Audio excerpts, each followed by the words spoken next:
অসহায় মানুষ, হাত পায়ে পঙ্গ, চলতে পারে না, বিয়ে হচ্ছে। এগুলো কিন্তু আম মানুষের কাজ নয়, কিন্তু আমরা করছি কেন? সবের আশায়। এগুলো কাজ কাদের? যাদের হাতে আল্লাহ পাওয়ার দিয়েছে তাদের কাজ। তারা দেখবে কি না দেখবে, তারা জবাব দেবে।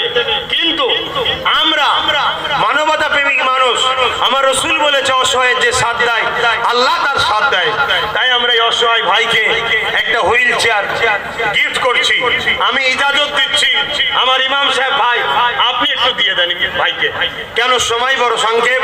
আমি ইমাম সাহেব ভাইকে আমার পক্ষ থেকে দায়িত্ব তুলে দিলাম, ইমাম সাহেব ভাই তুলে দিক, ভাইয়ের হাতে বা ওতে বসিয়ে দিক, ভাইকে ঘুরিয়ে ওতে বসিয়ে দাও। ইমাম সাহেব ঘুরিয়ে ওতে বসিয়ে দেন, ইমাম সাহেব ভাই করে দেন। আমার এই ভাই দোয়া করি আল্লাহ আমাদের এই সংগঠনের দ্বারা অনেক মানুষকে অনেক সেবার কাজ করাচ্ছে। আমরা যতটুকু পাচ্ছি করছি।